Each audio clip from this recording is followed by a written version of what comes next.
Hello అండి, welcome back to Venus kitchen. ఈరోజు వీడియోలో సమ్మర్ స్పెషల్స్లో భాగంగా మజ్జిగ మిరపకాయలను ఎలా ప్రిపేర్ చేసుకోవాలో చూపించబోతున్నానండి.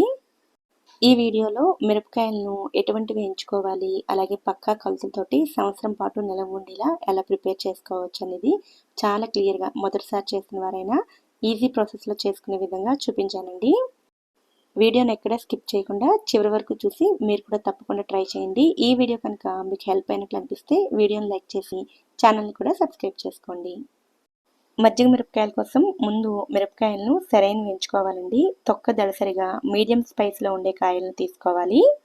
ఈ మిరపకాయల్లో 2-3 రకాలు ఉంటాయండి. బాగా డార్క్ గ్రీన్ కలర్లో ఉండేవైతే స్పైస్ ఎక్కువగా ఉంటాయి. ఇవి మీడియం స్పైస్గా ఉంటాయి. ఇంకా లైట్ గ్రీన్ కలర్లో ఉండేవైతే అసలు స్పైస్ ఉండవండి, చాలా తక్కువ స్పైస్తో ఉంటాయి.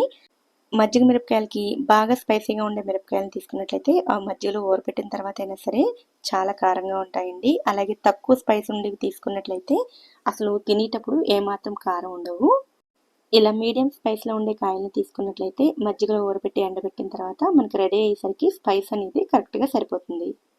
నేను ఇక్కడ 2 కేజీల మిరపకాయలను తీసుకున్నానండి. మిరపకాయలను శుభ్రంగా కడిగి తడి లేకుండా ఒక పల్చటి క్లాత్ పైన ఫ్యాన్ కింద ఆరబెట్టుకున్నాను. మిరపకాయలకి ఇలా ఒక చాకుతోటి తొడిమెల దగ్గర నుంచి చివరి దాకా ఘాట్లు పెట్టుకోవాలి.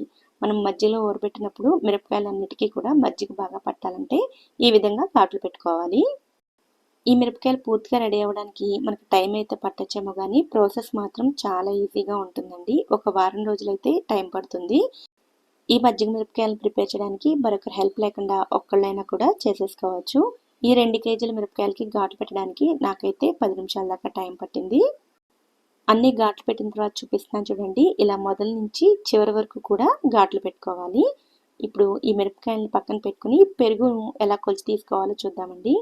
నేనైతే ఒక ప్లాస్టిక్ కంటైనర్లో మిక్స్ చేసుకుంటున్నానండి. కేజీ మిరపకాయలకు గాను 300 ml వరకు పెరుగు పడుతుంది. ఇక్కడ నేను 2 కేజీల మిరపకాయలు కాబట్టి 600 ml వరకు పెరుగు తీసుకున్నానండి. లీటర్ పెరుగు ప్యాకెట్లో నుంచి సగం కంటే కొంచెం ఎక్కువగా వేసుకున్నాను. ఇప్పుడు ఇందులోకి ఉప్పును వేసుకోవాలి. కేజీ మిరపకాయలకి 70 గ్రాముల దాకా రాళ్ళుప్పు పడుతుందండి. సముద్రపు ఉప్పు అంటారు కదా, ఆ ఉప్పును వేసుకోవాలి. 2 కేజీలకు గాను 140 గ్రాముల నుంచి 150 గ్రాముల దాకా ఉప్పును వేసుకోవచ్చు. పెరుగులో ఎక్కడ గడ్డలు లేకుండా ఉప్పు కలిసేటట్లుగా ఒకసారి కలుపుకున్న తర్వాత ఇందులోకి నీళ్ళను వేసుకోవాలి. పెరుగు ఎంతైతే తీసుకున్నామో నీళ్ళు కూడా అంతే వేసుకోవాలండి. 600 ml పెరుగు తీసుకున్నాం కాబట్టి 600 ml నీళ్ళు కూడా వేసుకోవాలి. పెరుగును మజ్జిగలా చేసుకున్న తర్వాత ఇందులోకి వాము పొడిని వేసుకోవాలి. 1 టేబుల్ స్పూన్ వాముని మిక్సీలో గ్రైండ్ చేసుకుని ఆ పొడిని వేసుకోవాలి. అలాగే కొద్దిగా పసుపును కూడా వేసుకోవాలి. ఇందులోకి 2 నిమ్మకాయల నిమ్మరసాన్ని కూడా వేసుకోవాలి. ఇంట్లో తయారు చేసుకున్న పుల్లటి పెరుగు అయితే ఈ నిమ్మరసాన్ని స్కిప్ చేసేయచ్చండి. నేను ఫ్రెష్ పెరుగు ఉపయోగిస్తాను కాబట్టి నిమ్మరసాన్ని వేస్తున్నాను.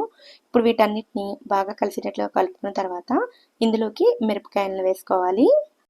మొత్తం మిరపకాయలు వేసేసరికి ఈ మిరపకాయలకి మజ్జిగ సరిపోదేమో అన్నట్లు అనిపిస్తుందండి. కానీ ఉప్పు తగిలేసరికి మిరపకాయలలో నుంచి కూడా కొద్దిగా తడి వస్తుంది. మనకి మజ్జిగ ఎక్కువైనట్లయితే వీటిని ఆయిల్లో ఫ్రై చేసేటప్పుడు చాలా తొందరగా మాడిపోతాయి. సరిపడ మజ్జిగ మాత్రమే వేసుకోవాలి.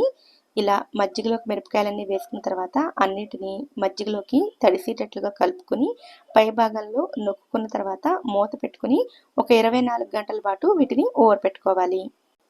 అయితే మిరపకాయలన్నీ కూడా మజ్జిగలో బాగా కలవాలంటే 12 గంటల తర్వాత మళ్ళీ ఒకసారి మూత తీసుకుని వీటిని కలుపుకోవాలండి.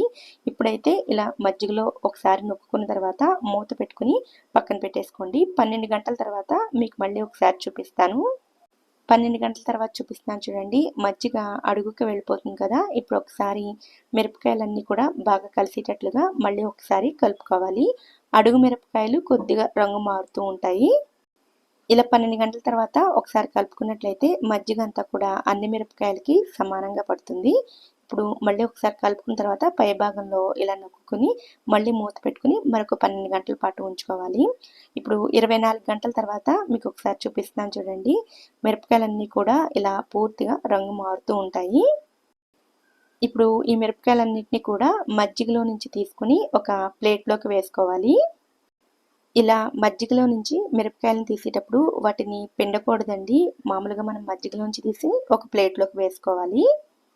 గట్టిగా పిండి తీసినట్లయితే ఏమైనా మిరపకాయలు ఎక్కువగా నానిన ఉంటే అవి విరిగిపోతాయండి. కనుక ఇలా పైన తీసుకుని ఒక ప్లేట్లోకి వేసుకోవాలి. తీసిన తర్వాత చూపిస్తున్నాను చూడండి, మజ్జిగ క్వాంటిటీ అనేది ఇలా తగ్గుతూ ఉంటుంది. ఒక రోజు పాటు ఎండలో పెట్టిన తర్వాత సాయంత్రానికి మిరపకాయల రంగు అనేది ఇలా పూర్తిగా మారుతుంది. ఫస్ట్ డే ఎండలో పెట్టినప్పుడు తీసిన క్లిప్ అనేది మిస్ అయ్యిందండి. ఇలా ఒక రోజు పాటు ఎండలో పెట్టుకున్న తర్వాత కొద్దిగా మిరపకాయలు చల్లారిన తర్వాత వీటిని మళ్ళీ మజ్జిగలో వేసుకొని మళ్ళీ రాత్రంతా కూడా ఈ మజ్జిగలోనే ఊరపెట్టుకోవాలి.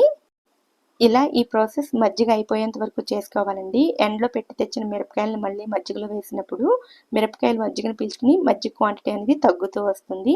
నేనైతే ఇలా 3 రోజుల పాటు మజ్జిగలో నానబెట్టానండి.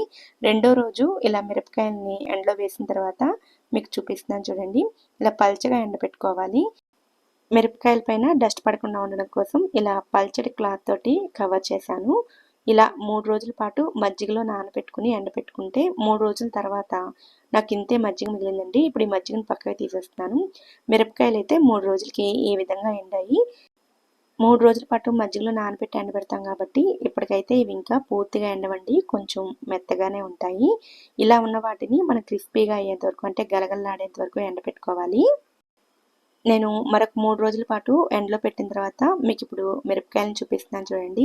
3 రోజుల తర్వాత మిరపకాయలు ఇలా బాగా క్రిస్పీగా అంటే గలగలలాడేలాగా ఎండిపోతాయి.